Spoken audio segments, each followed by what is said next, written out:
Kalau kita perhatikan ya, pondasi Ka'bah itu dikelilingi batu marmer berwarna putih yang disebut syazarwan.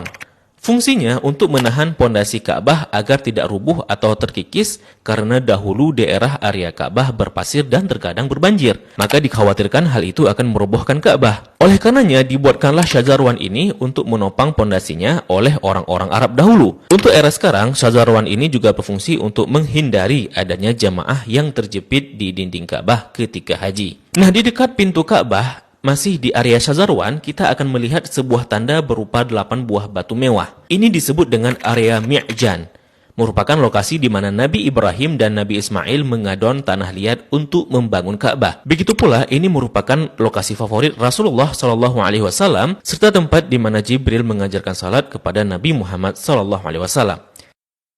Kain yang menyelimuti Ka'bah ini disebut dengan kiswah. Orang yang pertama kali menyelimuti Ka'bah dengan kiswah merupakan seorang raja dari Himyar yang bernama Tubba Abu Karb. Dahulu, orang-orang Arab menggantung syair-syair terbaik mereka di dinding Ka'bah sebagai bentuk kebanggaan budaya peradaban mereka dalam bidang sastra. Dan tahukah teman-teman, jika warna kiswah tidak selalu hitam. Pada awalnya berwarna putih bergaris merah dari Yaman. Kemudian menjadi putih, menjadi merah, kuning, hijau, dan yang terakhir hitam hingga sekarang. Tulisan kaligrafinya ditulis dengan benang emas bertuliskan ayat-ayat Al-Quran.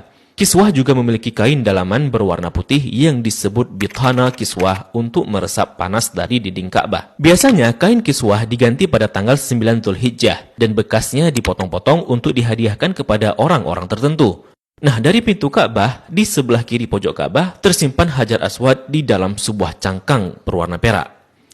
Pintu Ka'bah sendiri berjarak 2 meter dari lantai. Pada awalnya teman-teman, pintunya sejajar dengan lantai. Namun karena terjadi perampokan isi Ka'bah, kemudian orang-orang Quraisy berinisiatif untuk meninggikannya. Nah, dalam perjalanan sejarahnya, pintu Ka'bah telah berubah-ubah baik bentuk, sendi maupun bahan bakunya. Pintu yang ada sekarang merupakan hadiah dari Raja Khalid bin Abdul Aziz, Raja Saudi, dan dilapisi emas murni 99 karat seberat 280 kg dengan total biaya 46 miliar.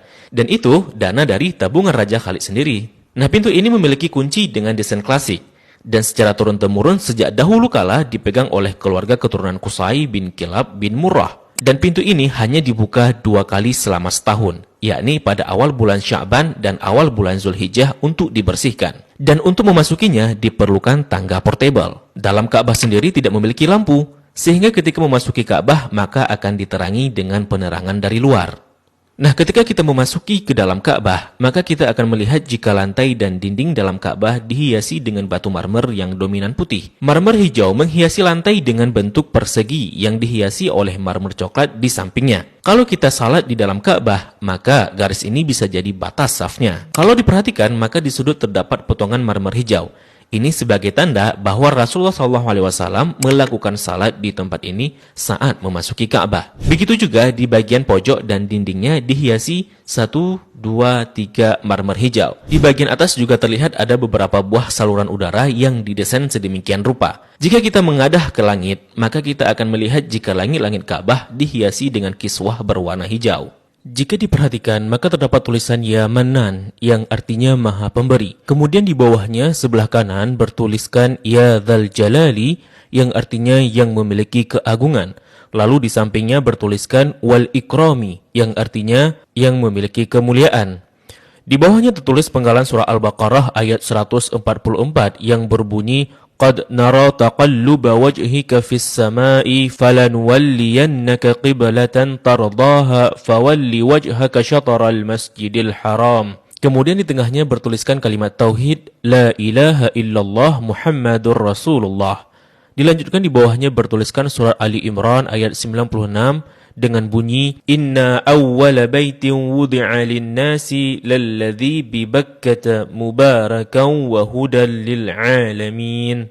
Kalimat ini tertulis berulang-ulang hingga memenuhi dinding atas dan langit-langit Ka'bah. Di bagian atas terlihat jika langit-langit Ka'bah ada 3 penyangga yang kemudian ditopang oleh 3 tiang dari kayu dengan diameter 44 cm dengan jarak antara tiang 2 meter sekian. Tiang ini dihiasi dengan 6 hiasan cincin terbuat dari emas. Bagian bawah pondasi tiang berbentuk kotak yang besarnya dapat diduduki oleh orang dewasa. Orang yang pertama kali memasang tiang di dalam Ka'bah adalah Abdullah bin Zubair saat pertama kali memugar Ka'bah selepas wafatnya Rasulullah Sallallahu Alaihi Wasallam. Di bagian atas tergantung harta karun berupa kendi-kendi atau lentera kuno yang terbuat dari emas dan perak, merupakan hadiah dari pemimpin-pemimpin negeri Muslim pada masa lalu. Kalau ditanya, kenapa kendi-kendi ini masih digantung? Ini merupakan tradisi yang sudah ada sejak masa silam. Nah, di bawahnya, tepatnya di antara tiang, terlihat sebuah meja heksagonal berwarna putih dengan atasannya dihiasi marmer hijau. Memiliki kabinet penyimpanan dengan 2 pintu dan 4 engsel. Memiliki 2 pegangan.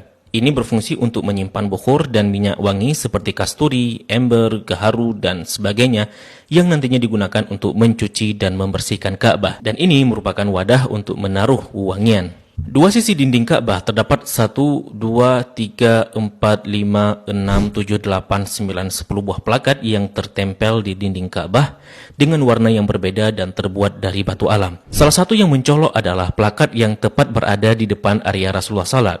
Plakat ini berisi kaligrafi dengan style kufik murabba yang tertulis La ilaha illallah Muhammadar Rasulullah. Selain itu juga ada plakat lain yang berisi maklumat mengenai renovasi Ka'bah oleh Raja Khalid bin Abdul Aziz. Sepertinya plakat lain juga berupa maklumat renovasi Ka'bah oleh pemimpin-pemimpin Muslim sebelumnya.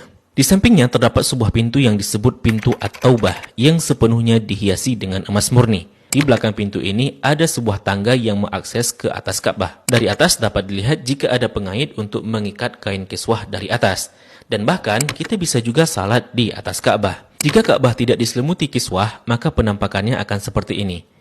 Nah, kiswah Ka'bah akan diganti setahun sekali dan harganya mencapai 50 miliar dengan berat 650 kg. Kiswah juga berfungsi untuk menghindari dinding Ka'bah dari keretakan akibat panas.